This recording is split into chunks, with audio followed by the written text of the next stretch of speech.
more footage of the moment our Prime Minister was heckled at the Bondi vigil arriving on Sunday has come to light. And this time it came from Hollywood actor Nate Buzz telling off Albanese for letting down Australia. Here was that moment.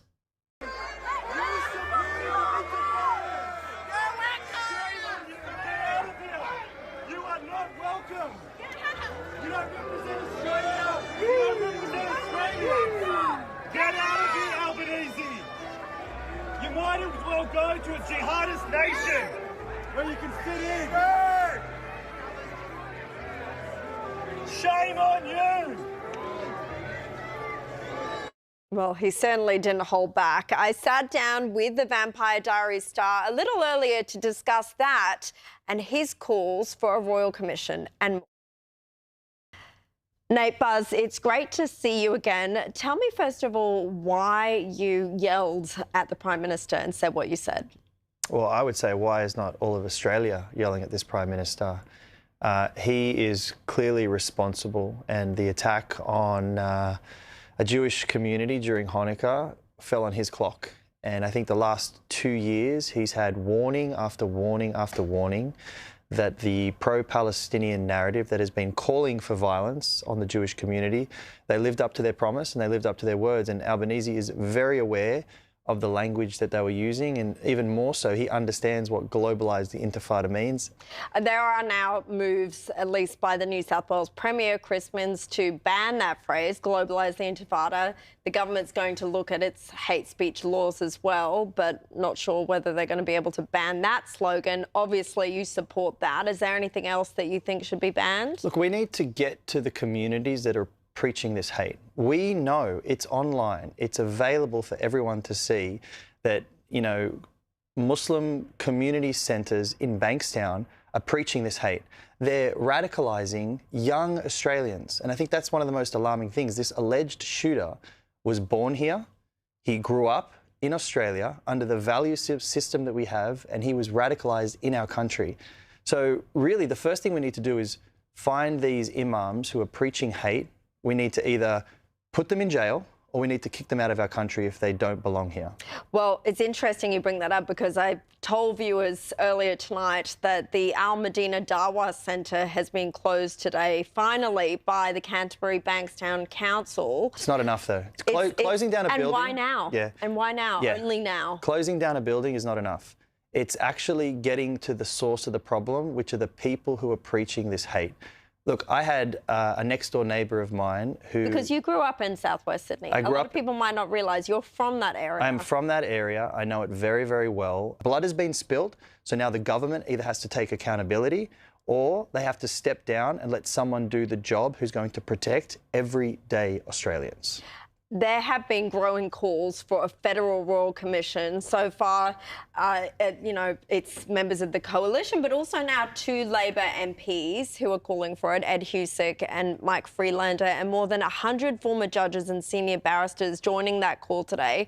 Do you want to see that happen? Absolutely, but I can tell you exactly what the fine is going to be. Incompetence, incompetence, incompetence.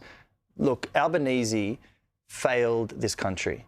He has failed the Jewish community, he's failed Australians, and Sunday is going to be a black mark on his legacy.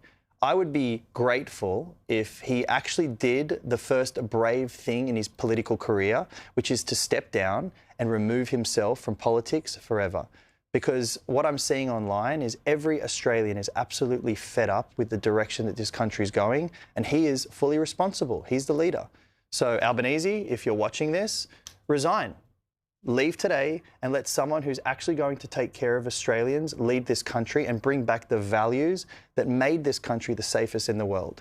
I mean, I've never seen so much gun violence in my life happening in Australia. And you've been living in the United States for so long. I mean, it must be a shock to come home and this happening. I'm shocked. There's random shootings in Croydon Park. There's gang shootings. There's Middle Eastern crime that's unfolding all over Western Sydney.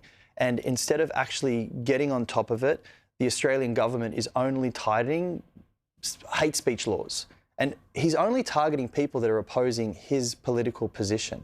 I don't think this government really cares about the issue, which is radical Islam that is unfolding in our country. Now, this is a global phenomenon.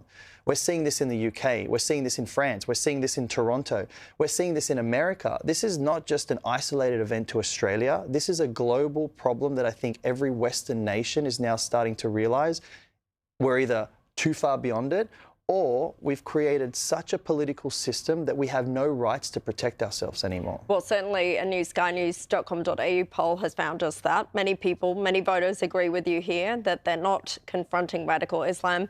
I want to ask about some of the stuff you've been doing behind the scenes that people don't really know about. Over the past 2 and a bit years, you've been meeting with families and victims of the October 7 terror attacks in Israel. But you've also been meeting over the past few days with a lot of victims and families of this attack in Bondi. You haven't been sharing photos or taking videos of this. You've just been doing it privately. But can you speak to us about what it's been like to meet with those families and victims? Well, today we had a miracle. 4 days ago, I went to visit one of the survivors of the one of the survivors of the Bondi massacre. He was in a coma, and I prayed on the side of his hospital bed that we would see a miracle. Today he came out of that coma, and I got to meet him, shake his hand. He's in good spirits despite everything he's been through. The Israeli, Geffen, who was also shot twice when he was assisting Ahmed El-Ahmed in that moment of time, which was unbelievable bravery, he's fighting for his life right now. And so I would make a public call to all people of faith in Australia and around the world that we need to pray for this young man. We need to see another miracle. And most importantly, I think we really need Australia to come back to godliness. Godliness. We really need Australia to come back to godliness. This nation is losing what it was created for, and the values and the cultures that we once celebrated, they're disappearing. And I think that's been one of the saddest realities that I've witnessed over the past 2 years. This pro-Palestinian movement is eroding the Australian value system that made this country great.